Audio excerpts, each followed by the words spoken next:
Biarlah segala sesuatu yang kami kerjakan, kami perbuat sungguh berkenan kepada-Mu Tuhan. Karena kami telah dikuduskan, kami dibenarkan oleh kebenaran firman-Mu, oleh pengorbanan-Mu di atas kayu salib. Dan biarlah Tuhan, ketika kami meninggalkan tahun 2024, kesucian, kekudusan, perkenanan Allah tetap ada di pihak kami, Tuhan.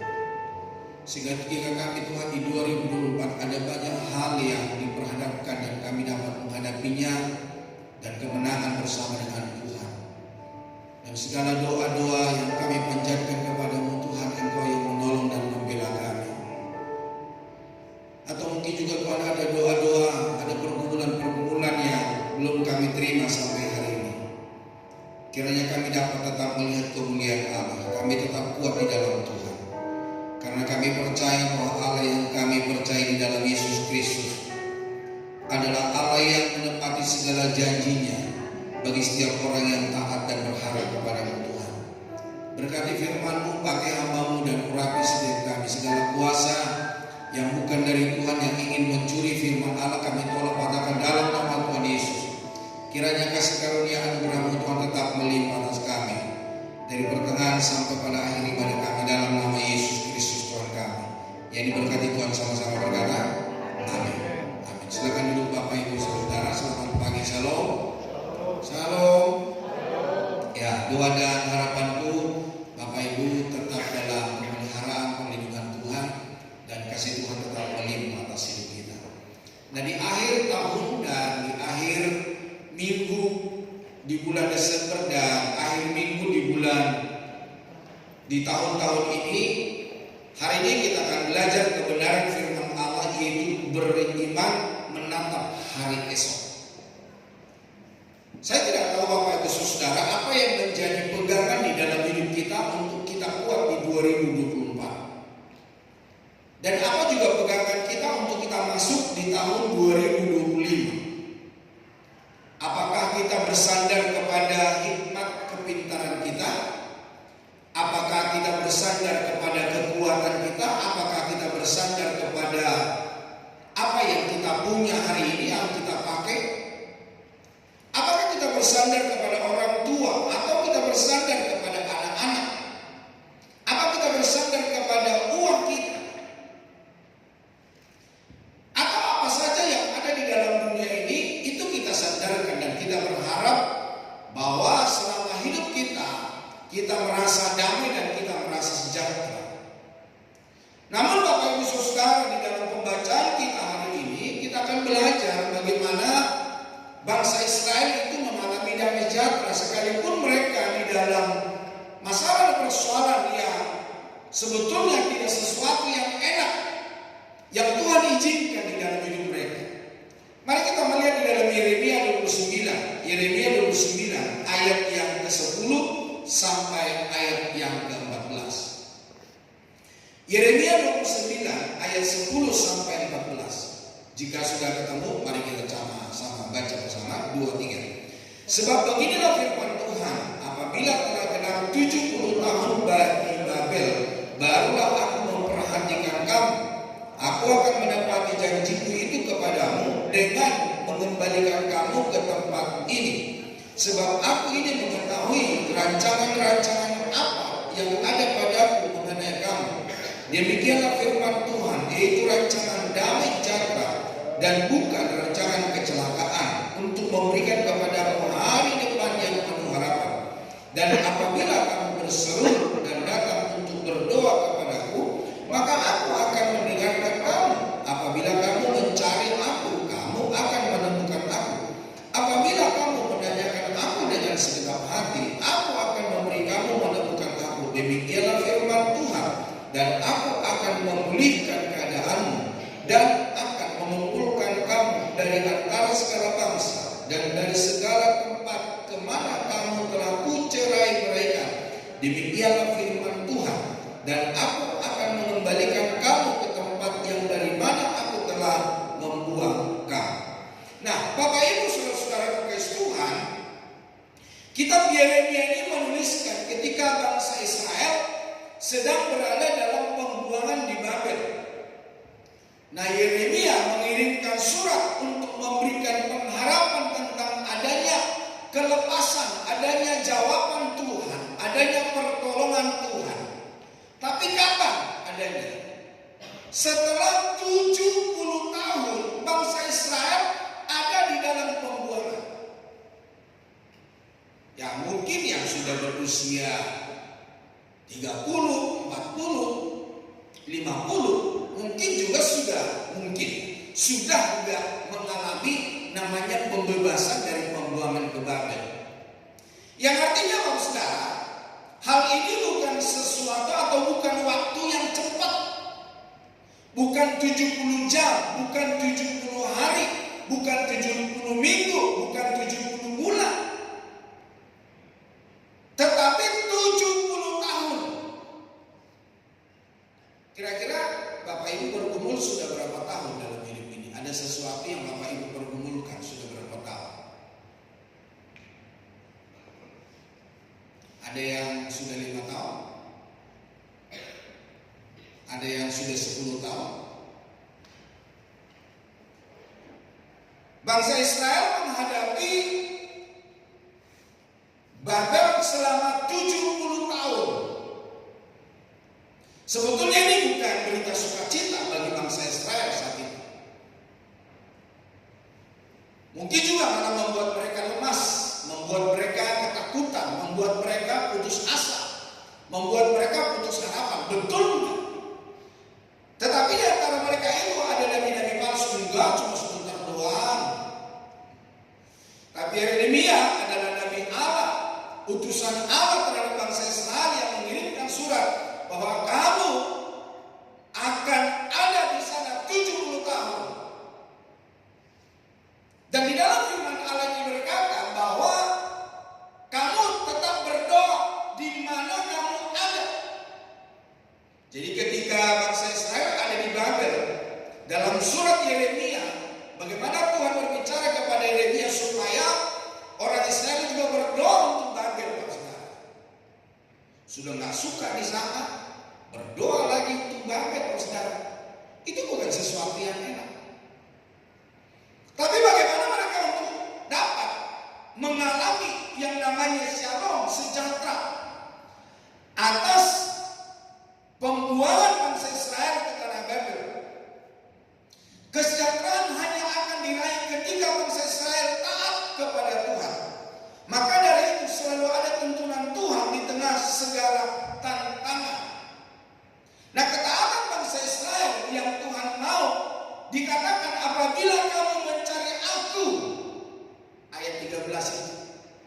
Apabila kamu mencari aku, kamu akan menemukan aku. Apabila kamu menanyakan aku dengan segenap hati, aku akan memberikan kamu menemukan aku. Demikianlah firman Tuhan.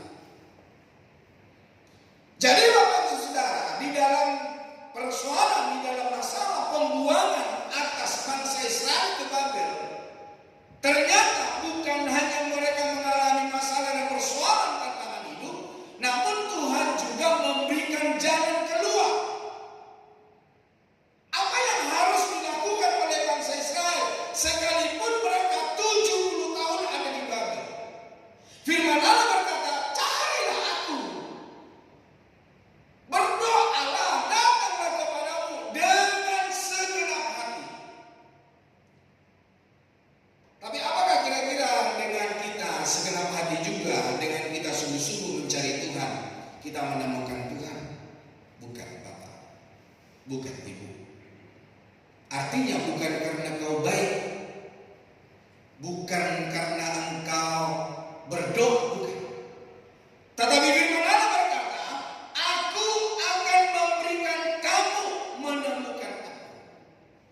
Jadi Bapak Ibu Saudara, untuk kita menemukan Tuhan ternyata bukan karena kuat dan gagah kita, bukan dengan kekuatanku.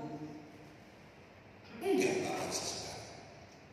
Tapi ketika engkau taat dan Tuhan punya belas kasihan, yaitu apa? Dia memberikan dirinya untuk Bapak Ibu Saudara kita temukan dia.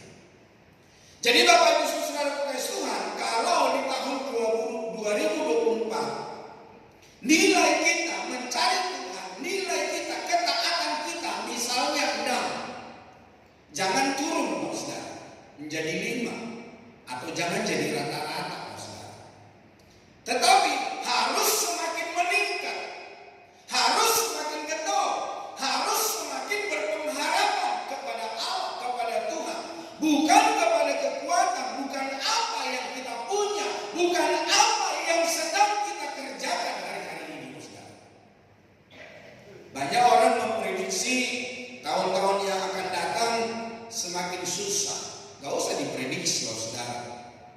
Timotius juga berkata bahwa hari-hari mendatang, pada akhir zaman ini, hari semakin sulit, semakin suka, saudara. Jadi kita sebagai orang percaya nggak perlu kaget dengan hal itu, saudara, karena firman Allah sudah mengatakannya. Namun persoalannya, apa yang harus kita kerjakan sebagai orang percaya? Yaitu mari kita taat, mari kita mencari Tuhan, mari kita tingkatkan hidup kerohanian kita, kekristenan kita di hadapan Tuhan. Jangan menjadi orang Kristen yang biasa-biasa, saudara. Jangan orang Kristen seperti dalam dunia, kau datang dan pergi sesuka hatimu. Atau jangan seperti banyak orang berkata kekristenanmu Kristen kipas, Kristen Pasca, atau Kristen Natal, atau Kristen pada akhir tutup tahun baru ada di gereja, atau awal tahun baru ada di gereja. Tetapi biarlah hidupmu memenuhi kebenaran firman Allah, karena esensi kekristenan adalah sebuah persekutuan, kebersamaan mencari wajah Tuhan. Karena firman Allah berkata, 2-3 orang kamu berkumpul di dalam namaku, maka aku akan ada di situ. Nah, di dalam Yeremia 29 ayat 10 sampai 14, manusia tidak bisa melihat hari depan. Meskipun keinginan Tuhan itu selalu besar. Hal ini dibuktikan dengan ramalan atau prediksi yang selalu mewarnai keriuhan akhir tahun. Sebagai orang percaya, kita menambatkan harapan kita kepada hari esok di tangan Tuhan. Bukan hari esok kita di tangan peramal. Bukan hari esok kita di atas bisnis kita. Bukan hari esok kita di atas kepintaran kita, di kekuatan kita, bukan. Tetapi hari ini mari kita buat sebagai orang percaya, menambahkan harapan, menggantungkan harapan kita hanya kepada Tuhan di dalam nama Yesus Kristus. Makanya Yakobus berkata, jika kamu pergi ke kota Anu dan kamu akan berdagang dan mencari untung di sana. Apakah arti hidupmu itu? Hidupmu itu sama seperti uang. Sebentar saja kelihatan lalu dan lenyap. Seharusnya kamu berkata, jika Tuhan menghendakinya, saya akan melakukan ini, saya akan melakukan itu. Jadi artinya, saudara, diajarkan kepada saudara dan saya supaya kita mengandalkan Tuhan, supaya kita menjadikan Tuhan menjadi dasar, menjadi fondasi dalam segala hal di dalam hidup kita. Karena tidak ada yang sempurna yang bisa kita hadapi di dalam dunia ini. Semuanya bisa saja akan menghancurkan iman kita, perahu hidup kita, perahu rumah tangga kita. Tetapi ketika kita ada di dalam Kristus Yesus, kita akan melihat pertolongan Tuhan. Saya beberapa kali menyaksikan ketika saya ada pelayanan di kota Palu, saudara. Seorang ibu yang bergumul untuk suaminya selama 20 tahun. Ada bapak ibu sudah bergumul 20 tahun belum ketemu apa yang bapak pergumulkan. Saya ceritakan, saudara, karena ibu ini sudah ceritakan di hadapan jemaat. Suaminya itu selingkuh. Dia punya wanita lain. Dan wanita itu bukan hanya disimpan di kos-kosan, di kontrakan, di apartemen, di hotel, tidak. Suaminya itu membawa selingkuhannya ke rumah, sedangkan istrinya pun ada di rumah. Ada para wanita di sini yang seperti itu? Atau ada pria di sini yang seperti itu? Atau bapak ibu tidak melakukan itu, tapi bapak ibu sedang menghadapi seperti itu, ada? Saya kira tidak ada ya. Dan saya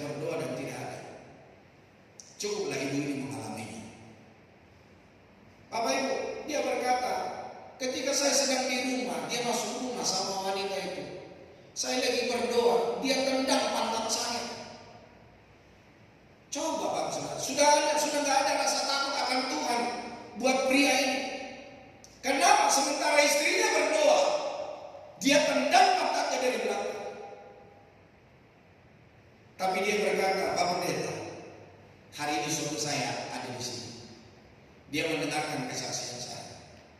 Kami sekarang bergandengan tangan melayani Tuhan, memuji Tuhan. Bapak Ibu saudara pakai Tuhan, kenapa sampai si ibu ini bisa mengalami hal seperti itu? Dia dapat berkemenangan karena dia tetap taat, karena dia tetap mencari wajah Tuhan. Sekalipun begitu lamanya jawaban Tuhan di dalam hidupnya. Kemarin saya mendengarkan sebuah kesaksian dari anak-anak Tuhan. Si ibu ini sedang punya anak kira-kira umur 7 atau 8 tahun. Dan anaknya itu satu lagi masih ada dalam kandungan. Dan ternyata suaminya itu menghilang. Gak tahu ada di mana. Tapi si ibu ini dan anaknya yang umur 7-8 tahun ini tetap berdoa sama Tuhan. Tapi suaminya gak kembali juga. Tapi Bapak Ibu tahu, setelah kira-kira anak yang pertama umur 34 kalau tidak salah, maka suaminya itu pulang. Anak yang kecil yang sudah umur kira-kira mau hampir 30 tahun saudara, itu suaminya itu kembali. Anak pertama, anak kedua nggak mau terima. Maka kita nggak mau terima, Papa pulang ke rumah. Masa sudah puluhan tahun dia meninggalkan kita. Dia tidak pernah memberikan kasih sayang kepada kita. Si ibunya bilang sama anak-anaknya, bukankah selama lebih daripada 20 tahun kita berdoa kepada Tuhan supaya Papa pulang? Sekarang setelah dia pulang, apakah kita menolaknya? Bukankah jawaban Tuhan itu terkadang tunggu dulu?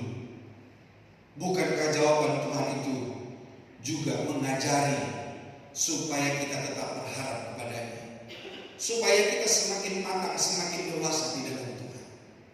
Mungkin kita berkata, saya nggak mau mengalami hal seperti itu. Bapak Ibu saudara-saudara terkasih Tuhan, pada kesempatan hari ini saudara, dari bacaan kita, maka kita perlu belajar bahwa yang pertama, janjinya digenapi. Manusia banyak berjanji tetapi faktanya sering mengingkari. Ayat ini menekankan bahwa janji Tuhan adalah sesuatu yang sama sekali berbeda dengan janji manusia. Setiap kita pasti pernah membuat janji kepada orang lain. Janji diucapkan biasanya untuk meyakinkan seseorang terhadap apa yang akan diperbuatnya. Janji sepasang suami istri ucapkan di hadapan Allah, di dalam gereja, di hadapan jemaat, di hadapan pendeta. Untuk apa? Saling setia. Tapi dalam kenyataannya ada banyak suami istri tidak setia dalam janjinya, mengingkari janjinya. Anak-anak juga berjanji kepada orang tua, meyakinkan orang tua bahwa apa yang akan dilakukan bukan sesuatu yang bertentangan dengan keinginan orang tua. Supaya apa? Supaya orang tua memberikan kepercayaan, atau orang tua memberikan sebuah restu terhadap anaknya. Tetapi ada banyak juga anak-anak yang tidak mengikuti janji yang diucapkan kepada orang tua.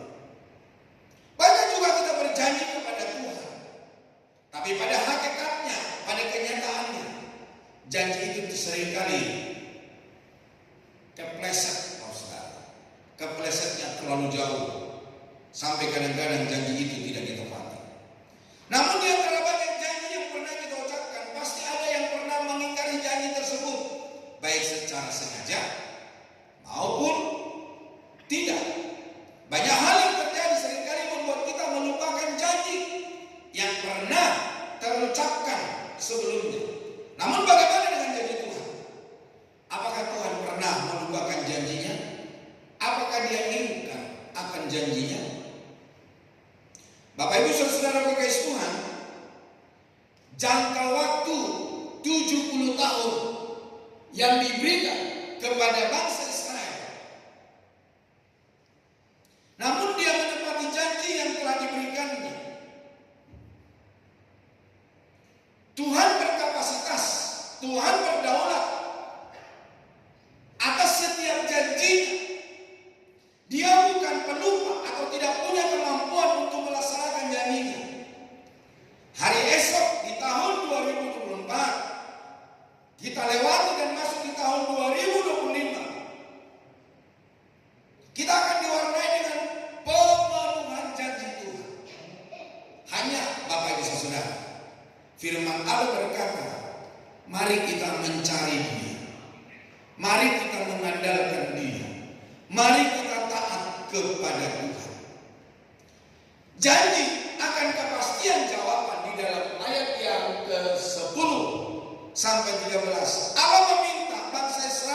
menikmati kehidupan di pembuangan.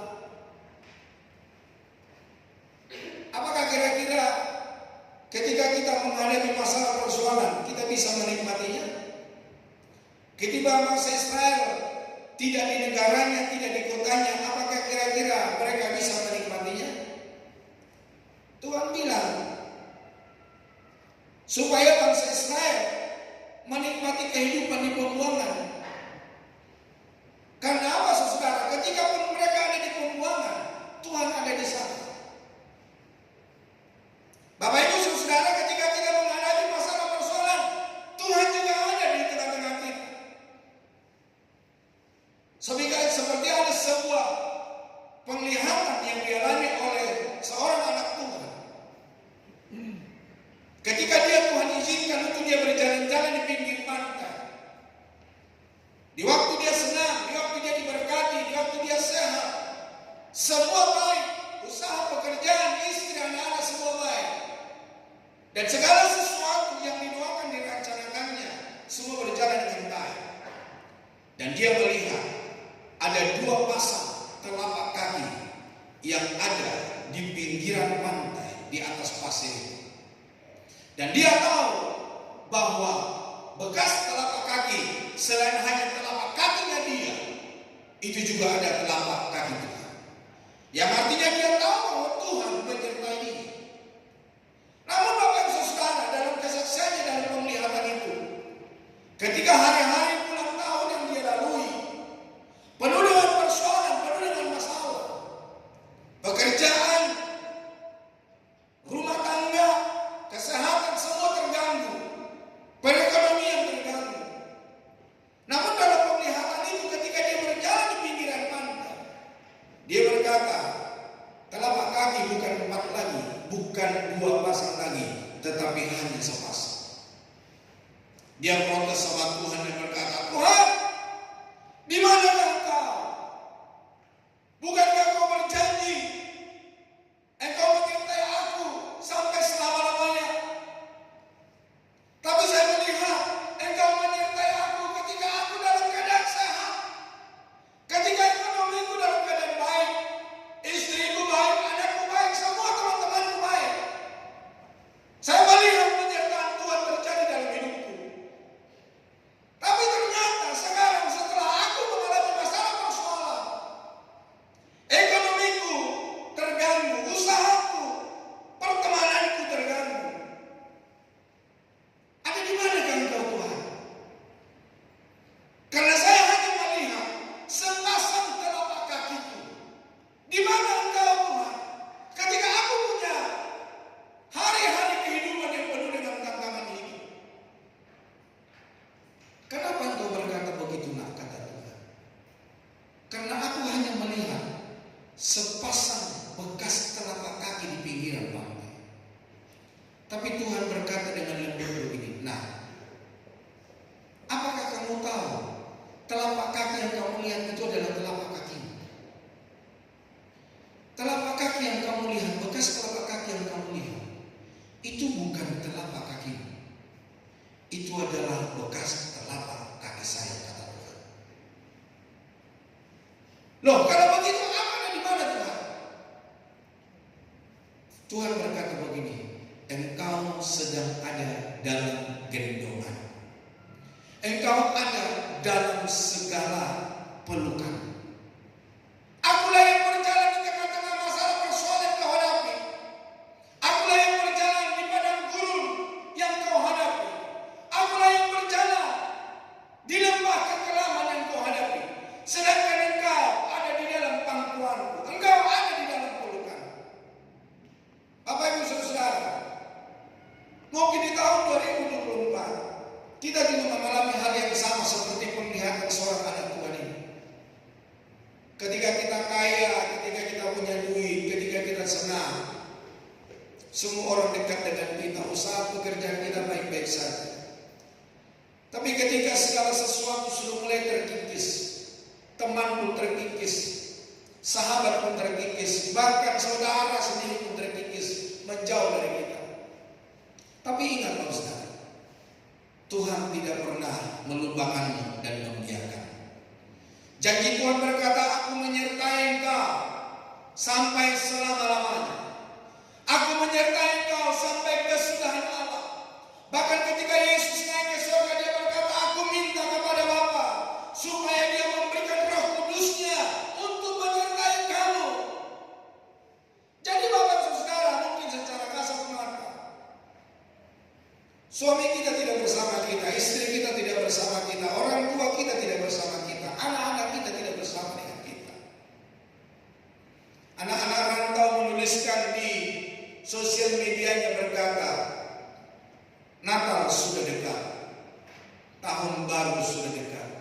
Papa, Mama, aku tidak bisa pulang.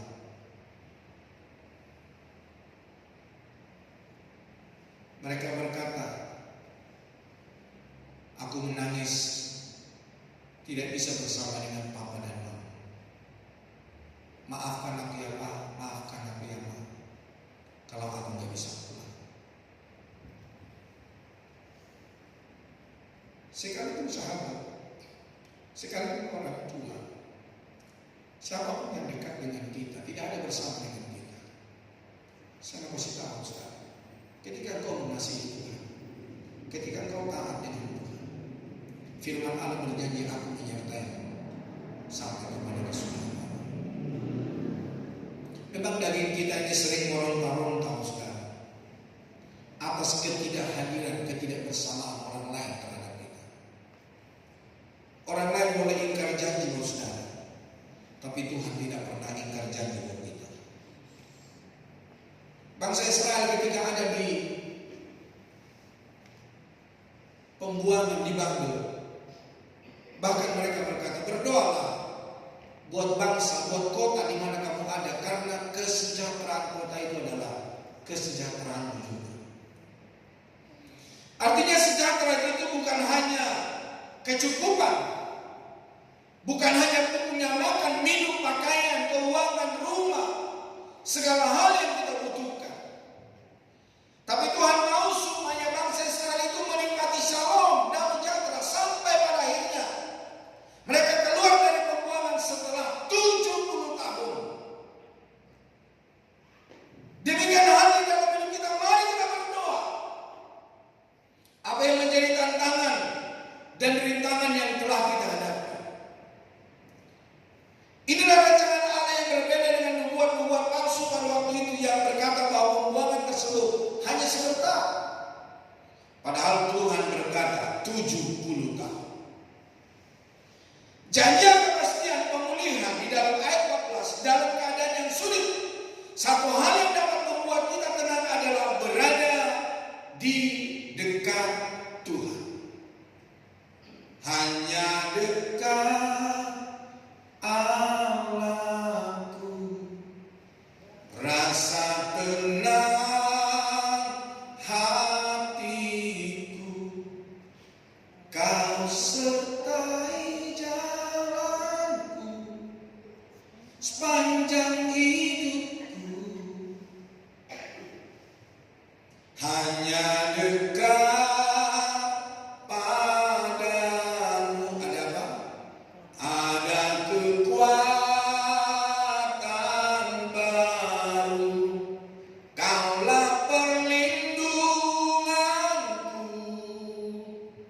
keselamatanku.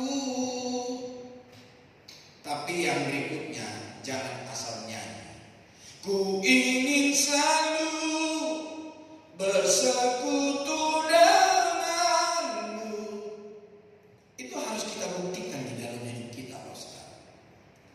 Seberapa banyak waktu, seberapa banyak korban yang Bapak Ibu berikan untuk dekat dan melekat dengan Tuhan. Saya seringkali memberikan ilustrasi anjing hitam sama anjing putih. Mana yang menang ketika mereka berantem? Ada yang berkata, oh anjing hitam, alasannya apa? Serem. Ada yang berkata anjing putih, kenapa? Gagah. Tapi saya berkata bukan soal warna anjingnya, bukan soal ras anjingnya, tetapi bagaimana pemilik anjing itu memberikan nutrisi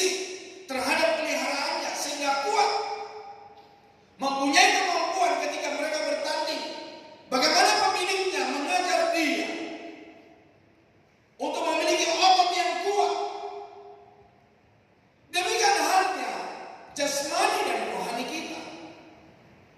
Mana lebih kuat dalam hidup ini, kita melakukan yang rohani atau yang jasmani? Mana kita lebih kuat melakukan hal yang benar atau hal yang dosa, yang negatif? Yang seringkali terjadi di dalam kehidupan ini yang negatif, keinginan daging, yang seringkali terjadi di dalam hidup kita. Karena daging kita makan besar aja bisa 3 kali sehari. Apalagi dalam keadaan Natal begini, akhir tahun. Setiap rumah kita datangi, dari setiap rumah kita dikasih makan. Dari pagi sampai sore bisa 3 rumah, 4 rumah, 5 rumah, bisa dimakan. Baru nasi sama lauknya, belum camilan yang diberikan oleh keluarga yang kita temui, belum buah-buahan yang membuat kita pulang ke rumah. Kita teler, bukan teler karena ngantuk, teler karena kekenyangan. Tapi adakah di antara kita di dalam hidup ini rohani kita berikan sampai kenyang? Berapa kali rohani kita kasih makan dalam setiap hari? Kadang-kadang beribadah di dalam gereja 2 jam aja kita sudah gelisah. Ini pemimpin pujian berdiri terus, ini pengkhotbah lama terus banyak. Saya mau buru-buru pulang nih, udah ngantuk ini. Tapi persoalannya bagaimana kita memberikan makan rohani kita? Ya kalau Bapak Ibu ketika memuji Tuhan, ketika mendengar firman Allah, Bapak Ibu serius, Bapak Ibu konsentrasi. Tapi bagaimana dengan keadaan beribadah? Bapak Ibu bermain sosial media, seperti waktu yang lalu saya berkata, masa-masa karakter manusia pada zaman sekarang, dari rumah dibudak-budak, ayo ke gereja, udah cantik, udah ganteng, rapi. Tahu-taunya sampai di gereja bermain sosial media. Banyak orang yang berkata family time, pergilah ke restoran, pesanlah makanan. Padahal sebetulnya family time yang artinya ketika berkumpul keluarga, ngobrol lah, bersandang-gurau lah. Tapi yang bapak, ibu, anak-anak, mantu, cucu semua bermain HP, itu bukan family time namanya. Pindah tempat makan. Kalau saya keluar sama istri dan anak-anak saya, pokoknya udah sampai di tempat tujuan makan, semua handphone pasti ditaruh di tas. Kita ngobrol sampai saat makan ngobrol. Nah setelah selesai makan baru boleh pegang HP. Ya kalau kita bilang family time, kita main bersosial media, antara suami istri nggak ngomong, orang tua sama anak nggak ngomong. Apa itu maksudnya, Ustaz? Bapak Ibu saudara pekais Tuhan, janji akan kepastian pemulihan di dalam dalam keadaan yang sulit. Satu hal yang dapat membuat kita tenang adalah berada dekat Tuhan. Dengan bersandar pada janjinya, kita dapat melangkah. Tuhan pasti akan mendengar tatkala kita berseru kepadanya dalam doa. Karena janji Tuhan adalah ya dan amin. Janjinya itu bukan sekedar diucapkan, seperti janji pasangan suami istri, seperti janji orang tua dan anak, bukan, atau orang anak dengan orang tua. Tetapi janji Tuhan itu digenapi bagi setiap orang yang percaya kepadanya. Yang kedua, saudara, dari bacaan kita dalam Yeremia 29, yang kedua adalah rancangan damai sejahtera. Hari esok kita dijamin sebagai tempat Allah menunjukkan rancangan damai sejahtera dan menyatakan harapan. Sementara dunia sering memperkatakan ketakutan dan kekelaman tentang hari esok dengan segala ramalannya, bahkan ada yang merancangkan kecelakaan dan keburukan. Bahkan ada juga pendeta yang keluar-keluar di sosial media, 2023 dia bilang 2024 akan begini, begono, begitu. Sekarang 2024 nanti 2025 begini, begono, begitu. Apalagi dengan orang-orang yang tidak seiman sebuah berita. Seorang anak-anak muda kasmaran, saudara. Seorang pemuda yang naksir sama seorang wanita. Terjadinya di Kalimantan Barat. Si pria ini S2, saudara. Nah, si wanita ini ketika dia mau malam Natal ke gereja jam 7 malam, ternyata sudah ada rancangan si pria ini untuk mencelakai wanita ini. Dia sewa orang dan dia menghilangkan, artinya dia mengkaburkan identitasnya dia. Dia cari orang yang bekerja apa saja dan dibuat rencana untuk dilakukan oleh seseorang yang mau mengerjakan tugas yang diberikan oleh seorang anak muda ini. Apa yang terjadi, saudara? Ternyata dia merancangkan sesuatu yang mencelakai wanita itu. Disuruhlah pria ini untuk mencelakai wanita itu.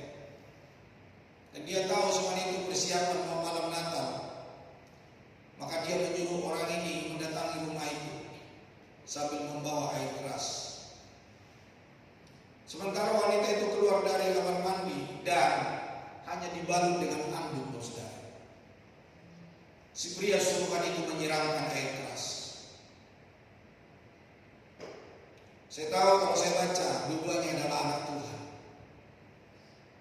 Tapi ternyata orang yang menyebut diri Kristen pun tidak menjamin bahwa orang itu melakukan kebenaran. Kita punya kali di dalam gereja ini pun tidak menjamin kita untuk kita hidup di dalam kebenaran. Tetapi apa yang menjamin hidup kita ketika kita hidup dalam kebenaran? Kita semakin dekat, taat dan melakukan kebenaran. Saya berdoa dan saya rindu. Setiap hari saya berdoa kepada Bapak Ibu Saudara, saya menyebut namamu. Mau Bapak Ibu orang lama, Bapak Ibu orang baru pertama kali hadir, sebut namamu di gereja ini. Supaya setiap kita bertumbuh searah dengan Kristus.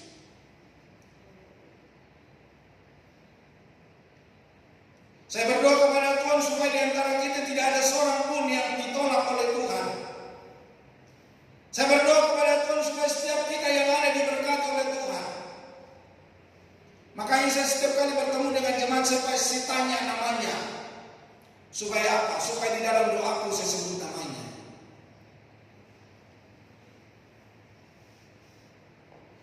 Jadi Bapak Ibu Saudara-saudara kekasih Tuhan,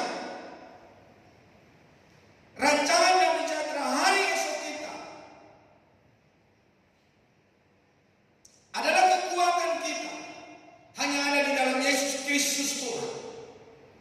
Kesejahteraan kita bukan karena kita sehat. Kesejahteraan kita bukan kita punya segala-galanya. Tetapi kesejahteraan kita ketika kita dekat dengan Tuhan. Kenapa Ayub sampai dalam firman Allah berkata ketika dia menghadapi tantangan hidup, dia tidak pernah melakukan dosa. Berkata curang pun tidak.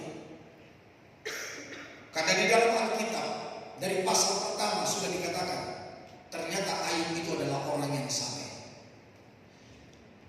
orang yang jujur. Sekalipun dia menghadapi tantangan dan rintangan, dia tetap dalam kesalehannya, dia tetap dalam kejujurannya. Sekalipun apa yang dengar tentang Tuhan, tentang Allah dari orang lain, karena dia mengakuinya di pasal 42 ayat 5. Dahulu aku mengenal Engkau hanya dari kata orang saja, tapi sekarang aku telah melihat Tuhan, aku berjumpa dengan Tuhan. Mungkin ada di antara kita hari ini kita juga sudah menjadi pengkhotbah. Kita sering menasihati orang. Kita memberikan dorongan kepada orang lain. Tetapi bagaimana dengan kita? Ketika kita menghadapi masalah persoalan apa yang tidak kita suka, apakah kita rasa damai? Apakah kita rasa sejahtera?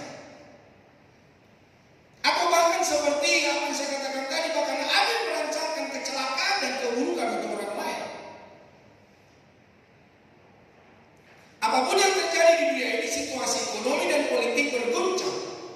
Bagi kita yang diberikannya adalah damai sejahtera yang melampaui segala akal. Hari ini minggu terakhir, kita akan mengakhiri perjalanan kita di tahun 2024. Dan kita akan melewati 360 hari dan beberapa jam lagi kita akan melewati 2024 dan menyongsong memasuki tahun baru 2025. Dalam minggu terakhir ini, dalam poin yang kedua, rancangan damai sejahtera, tentu kita semua menyadari bahwa Tuhan punya rancangan bagi kita sejak memasuki 2024 hingga mengakhirinya. Namun pertanyaannya sekarang, adakah kita mengalami rancangan Tuhan atau kita keluar? Rancangan Tuhan itu bukan rancangan kecelakaan, tetapi damai sejahtera sekalipun kita banyak rintangan. Dan hari ini saudara, kalau kita ada di gereja, kita diberikan Tuhan sebuah kemenangan. Kita dapat bertahan di dalam iman dan percaya kita kepada Kristus. Tapi doa dan harapanku, nasihatku, kehadiran kita hari ini bukan karena mau akhir tahun, saudara. Tetapi biarlah ini betul-betul kasih karunia Tuhan yang terjadi dalam hidup kita mengakhiri tahun ini, supaya kita tetap memberikan yang terbaik kepada Tuhan. Bukan sekedar supaya dilihat orang, berjumpa dengan orang lain. Bukan sekedar supaya dinilai orang lain seorang Kristen saat di gereja. Tetapi pada semuanya hanya menyenangkan hati Tuhan. Rancangan atau plan memang merupakan sesuatu yang amat penting dan fundamental dalam pelaksanaan sebuah program. Setiap program, kegiatan, aktivitas, dan level apapun dan di bidang apapun pasti membutuhkan program. Di zaman modern sekarang ini, kematian pun mesti diprogram. Termasuk di dalam gereja kita ada yang namanya Yakun Kris. Ini juga termasuk sebuah program untuk apa? Untuk hari kematian.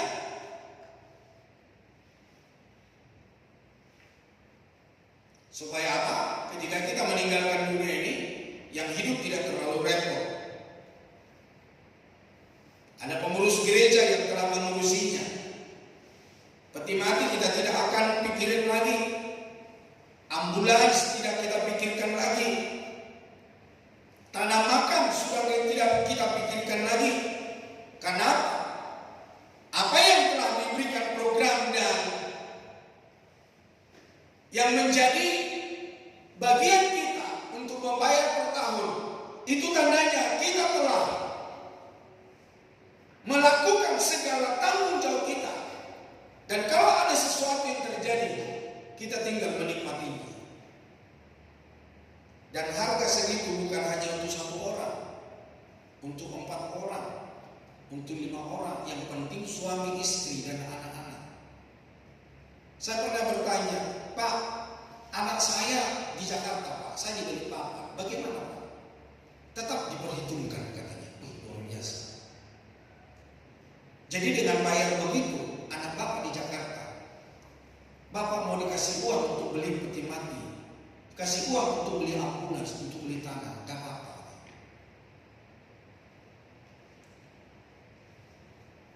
Ada teman-teman di Jakarta itu, waktu saya melayani dalam sebuah perusahaan, jadi sebelum si bapak ini meninggal, dia mengurus tanah makamnya sendiri.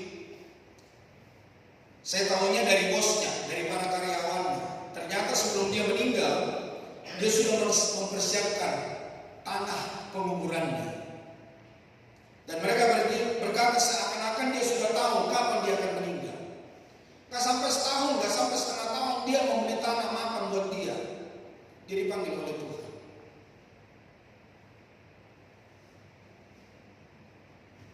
Memprogram kematian, mau dimakamkan atau dikremasi, mau dimakamkan di tanah sendiri, di tempat yang mewah atau di TPU, tempat pemakaman umum biasa, yang sudah itu juga dipakai oleh semua umat. Semua serba dirancang, saudara. Direncanakan agar program berjalan baik dan teratur.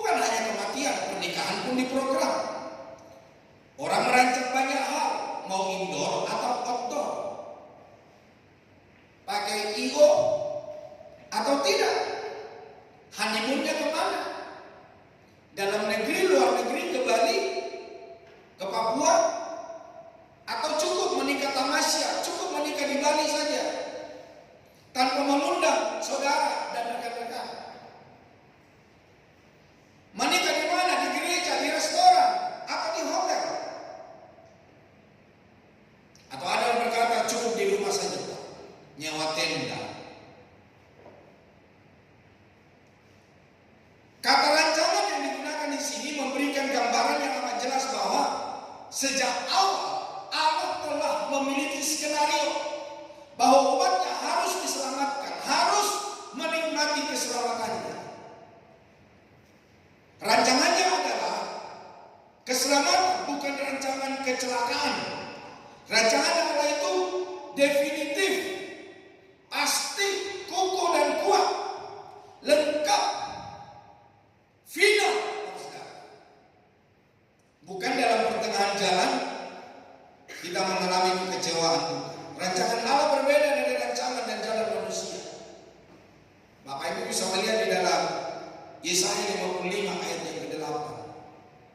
Memang sulit memahami apa maksudnya rancangan damai sejahtera, tapi statusnya orang buangan. Baik Allah di Yerusalem dirusak dan dicela habis. Ketika kita ada di dalam masalah dan persoalan, dibilang rancangan Allah, rancangan damai sejahtera, mungkin kita juga yang protes. Mana damai sejahtera? Itu yang dialami oleh bangsa Israel. Mereka dalam pembuangan, Tuhan berkata rancangan damai sejahtera terhadap mereka. Bukan hanya mereka dibuang, baik Allah di Yerusalem juga dirusak, dicela habis. Apa yang mereka bangga-banggakan untuk mencari wajah Tuhan, beribadah kepada Tuhan, dirusak, dicela oleh orang lain.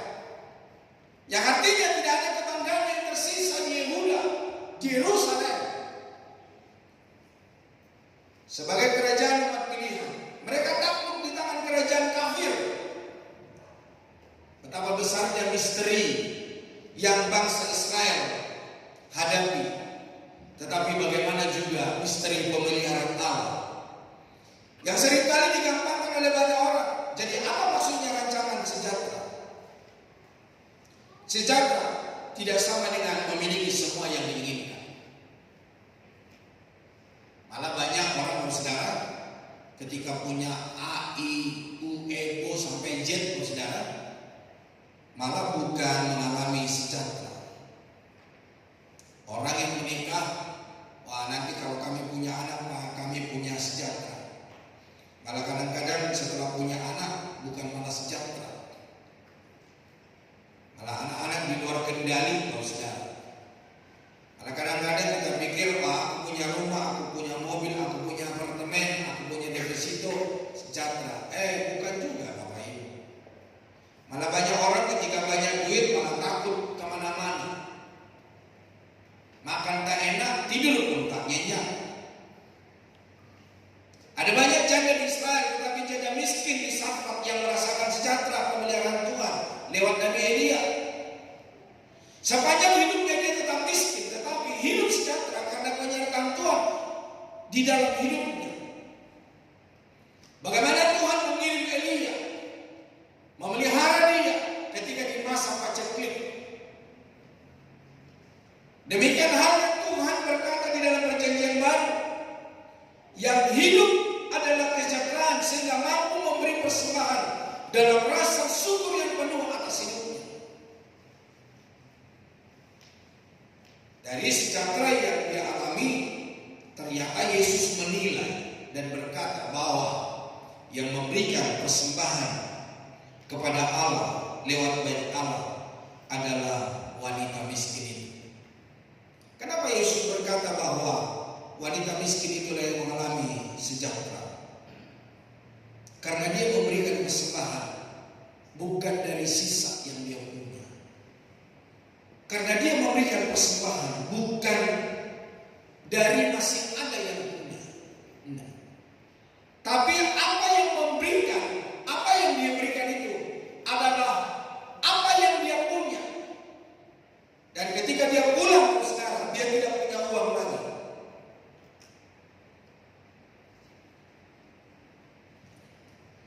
Bapak Ibu saudara kekasih Tuhan, biarlah hari ini kita juga memiliki yang namanya damai sejahtera. Karena damai sejahtera itu adalah buah roh. Roh Kuduslah yang memampukan kita merasakan damai ketika ada tantangan, rintangan, persoalan hidup.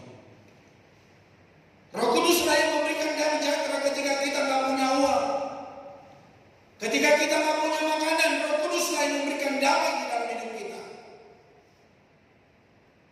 Tapi bagi orang yang punya uang, bagi orang yang punya harta, dia tidak akan pernah mengalami ini, saudara. Tapi kalau Bapak Ibu ada di bilangan orang-orang yang hari ini mungkin jangankan 1.000.000, 500.000 pun tidak ada di dompetmu, tidak ada di bank, atau mungkin hari ini hanya 100.000 ada di kantongmu. Tapi ketika engkau berjalan dengan damai, engkau berjalan dengan sukacita, itulah yang disebut damai sejahtera. Karena apa, saudara?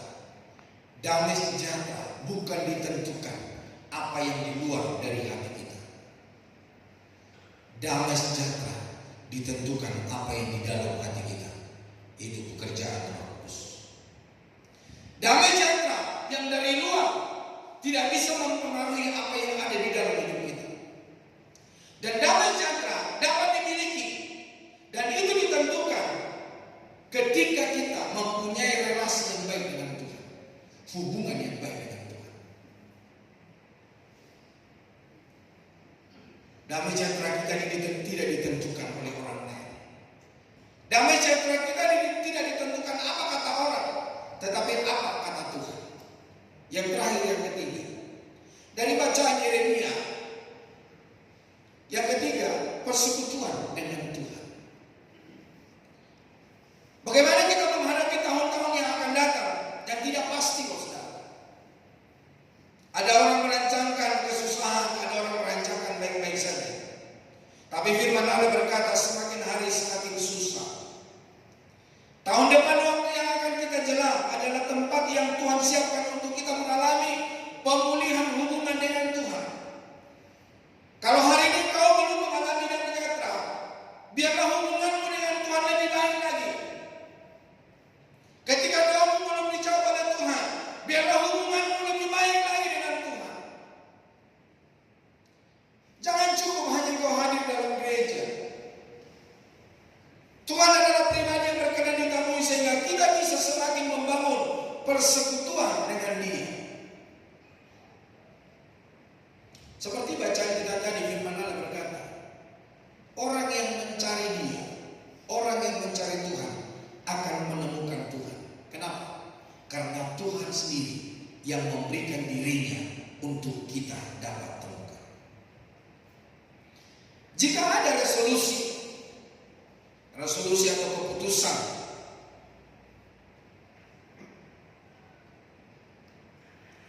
yang sudah kita rencanakan di tahun ini dan untuk memasuki tahun yang depan, dan itu kita ambil untuk tahun yang akan mendatang, untuk kita lakukan dan kerjakan, biarlah itu keputusan di hari esok untuk makin bersekutu dengan Tuhan. Makanya firman Allah berkata, rancanganmu bukanlah rancanganmu, tapi rancanganmu adalah rancangan yang mendatangkan damai sejahtera. Apapun yang kita rencanakan, saudara, jangan lupakan Tuhan. Ingatlah Tuhan di segala lakumu dan segala pekerjaanmu. Relasi vertikal, relasi dengan Tuhan ke atas, yang dimaksud adalah persekutuan, kebersamaan dengan Tuhan, melibatkan Tuhan. Persekutuan dengan Allah menentukan relasi horizontal antara orang percaya. Bagaimana baikmu relasimu dengan Tuhan, itu akan terlihat bagaimana relasimu dengan sesamamu. Tatkala dua sisi relasi ini terbangun dengan baik, persekutuan komunitas Kristiani akan diwarnai dengan sukacita yang penuh, bukan yang semu, saudara. Ada banyak orang sukacitanya itu semu, bukan semu ibu pendeta ya, bahasa Mandarinnya. Semu artinya nggak asli, nggak sejati gitu. Ada orang bisa senyum, dia dapat orang lain. Ada orang bisa ketawa, terbahak-bahak, terpingkal-pingkal. Tapi padahal sebetulnya hatinya penuh dengan gejolak, penuh dengan masalah dan persoalan.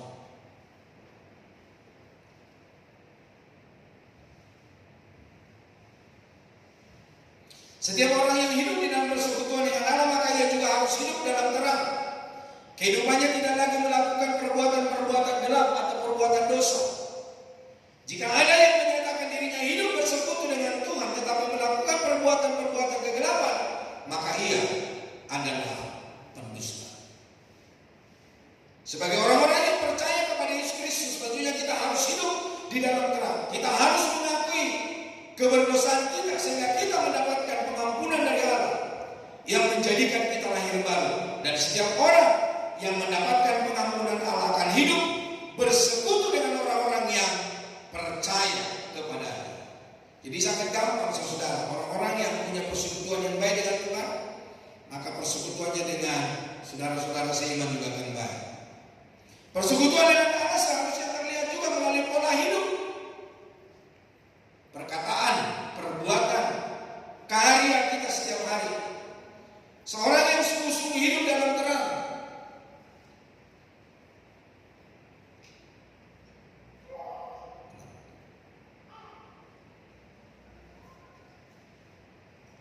akan meninggalkan segala bentuk kejahatan dan kehidupan kegelapan, karena terang itu telah menelanjangi segala perbuatan kegelapan. Apa yang dulu dinikmatinya sekarang dibencinya. Apa yang dulu dibanggakan sekarang menjadi kesia-siaan karena Kristus. Maka ia akan menjaga hidupnya benar sesuai firman-Nya dan senantiasa berjalan dalam terang Allah. Maka Paulus berkata di dalam Filipi pasal 3 ayat 8 dan 9. Mari kita baca bersama. Dan biarlah ini menjadi juga pegangan perkataan dalam hidup kita. 2, 3. Malahan segala sesuatu anggap rugi karena pengenalan akan Kristus Yesus Tuhanku lebih mulia daripada semuanya. Oleh karena Dialah aku telah melepaskan semuanya itu dan menganggapnya sampah supaya aku memperoleh Kristus dan berada dalam Dia bukan dengan kebenaranku sendiri karena mentaati hukum Taurat, melainkan dengan kebenaran karena percaya kepada Kristus, yaitu kebenaran yang Allah anugerahkan berdasarkan kepercayaan. Yang kehendaki ialah mengenal Dia dan kuasa kebangkitannya dan persekutuan dalam penderitaannya, di mana aku menjadi serupa dengan Dia dalam kematiannya, supaya aku akhirnya beroleh kebangkitan dari antara orang mati. Tuhan memberkati. Mari kita sama-sama bangkit berdiri. Kita datang kepada Tuhan. Apapun yang kita